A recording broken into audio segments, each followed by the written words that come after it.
Em nome do Pai, do Filho e do Espírito Santo. Amém.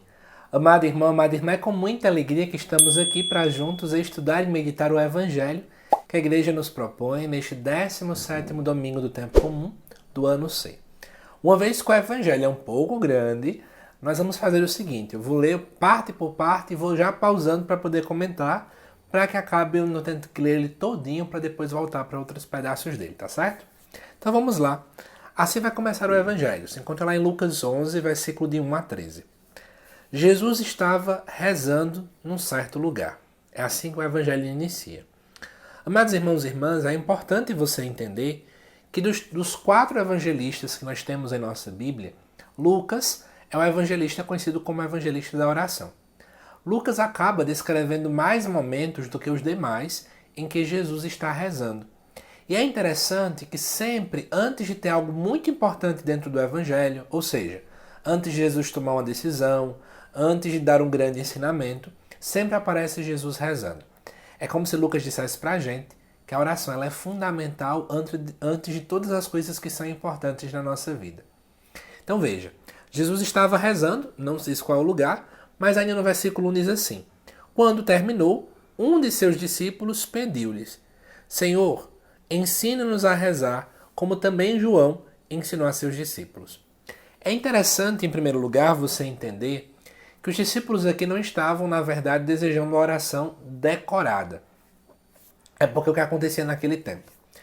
Era muito comum ter alguém que tivesse um grupo de discípulos que o seguisse. Jesus não era o primeiro, nem o inovador em relação a isso. João Batista também tinha um grupo de seguidores dele também. Então o que acontece? Todos eles geralmente tinham uma característica em comum. Tem uma oração que eles costumavam repetir como se fosse uma espécie de uma profissão de fé. Eles queriam então também ter o modelo deles, o jeito próprio deles, para poder, aonde chegar, serem diferenciados assim. Mas em segundo lugar, é importante tecer um comentário para você sobre a comunidade pela qual Lucas escreve o seu evangelho. Lucas escreve o evangelho para uma comunidade formada de pessoas que antes de serem cristãs não eram necessariamente judias, mas em sua maioria pagãos. Então nós estamos aqui diante de uma comunidade que não sabia rezar, não tinha nenhum modelo de oração em mente, e eles agora então também estão aprendendo a rezar. Por esse motivo, Lucas é tão taxativo em colocar a oração do Pai Nosso, como também o evangelista Mateus também coloca. E aí Jesus responde: Quando rezardes, dizei: Pai, santificado seja o teu nome, venha o teu reino. É muito interessante você perceber, já quero fazer esse comentário, que, na verdade, Mateus também coloca o Pai Nosso em seu Evangelho. O Pai Nosso de Mateus é bem maior, o de Lucas é mais resumido. Inclusive, alguns vão colocar que, por esse motivo, de Lucas seria o mais original, porque tem menos acréscimos, talvez. Mas é interessante você poder lembrar o contexto em que nós estamos sendo encontrados. Há 2 domingos atrás, nós refletimos sobre a parábola do bom samaritano. No domingo passado, sobre o Evangelho que relata o momento de Marta e Maria. Então veja, eu aprendo a como me relacionar com o outro que eu não conheço. Eu aprendo também a me sentar aos pés do mestre e agora eu estou aprendendo como falar com ele. Olha que bem sugestivo, né? E aí, a partir desse propósito, né, eu queria comentar uma coisa para vocês interessante sobre essa oração como Jesus coloca. É interessante você perceber que Jesus começa chamando Deus de Pai. Todo judeu, quando costumava rezar, ele começava com uma fórmula muito grande. Por exemplo, Altíssimo, Todo-Poderoso, Onipotente, Senhor, Santo dos Santos, sempre exaltando a transcendência de Deus, que Ele está acima de nós, o que não deixa de ser uma verdade. Todavia, Jesus começa quebrando esse padrão, não é? Chamando Deus de Pai. Olha que interessante é isso, né? Então, na verdade, eu acabo chamando Deus de Pai e isso é muito, muito pesado para a gente, porque, na verdade, para a visão do judeu, quando eu chamo alguém de Pai, eu estou dizendo que eu estou buscando parecer com Ele. Então, chamar Deus de Pai, em outras palavras, é dizer: Senhor, eu quero parecer contigo. Eu quero te imitar. Eu quero copiar a forma como tu amas. Então, é mais ou menos nesse sentido. Além do mais, eu até anotei aqui uma informação importante. Jesus acaba dizendo cerca de 180 vezes no Evangelho que Deus é Pai. Enquanto que em todo o Antigo Testamento só aparece cerca de 15 vezes. Então, você vê a novidade que Jesus traz ao chamar Deus de Pai. Assim, já que Jesus chama Deus de Pai e Ele nos salva, Ele nos redime, Ele nos resgata, nós agora também podemos, a exemplo de Cristo, chamar Deus de Pai. E aí é interessante você começar a perceber que a gente então não veio do nada, nem a gente vai para nada. Mas nós viemos de Deus e para Ele nós vamos voltar. Então, na verdade, a gente começa a entender então que a oração é justamente este encontro com esse Deus, que é a nossa origem e também é o nosso fim. Por isso que nós jamais podemos ficar longe dele. Né? A oração, como Santo Agostinho já dizia, né? Quem aprendeu a rezar, aprendeu a viver, porque é nela que nós aprendemos de fato a ter uma vida e uma vida completa.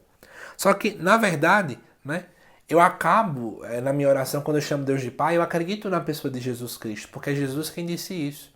E eu também acabo tendo esperança que no mundo tão complicado eu tenho um Deus que eu posso chamar de Pai. Que bonito isso, né? Mas aí depois, o próprio Jesus disse, né, santificado seja o vosso nome, que é o quê? É dar a verdadeira importância a quem Deus é. Depois ele vai dizer, ainda dentro desse evangelho, o seguinte: venha o teu reino. Nós pedimos com que o reino de Deus, que já existe em nós como um germe ainda, ele se aproxima a cada dia mais para que se implante o reino de verdade, justiça e amor.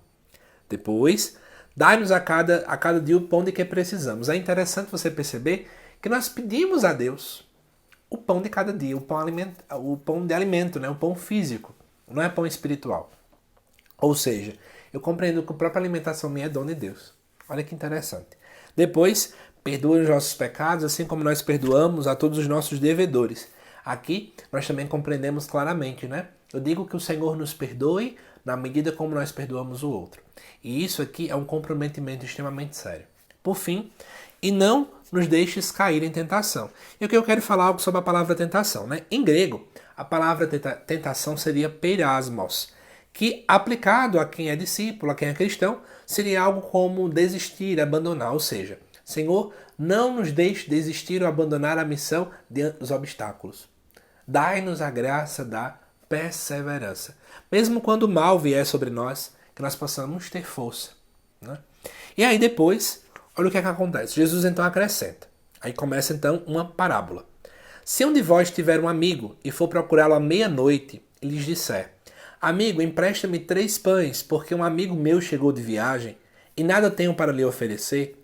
E se o outro responder lá de dentro: não me incomoda, já tranquei a porta e meus filhos e eu já estamos deitados, não me posso levantar para te dar os pães, eu vos declaro, mesmo que o outro não se levante para dá-los porque é seu amigo, vai levantar-se ao menos por causa da impertinência dele, e lhe dará quanto for necessário.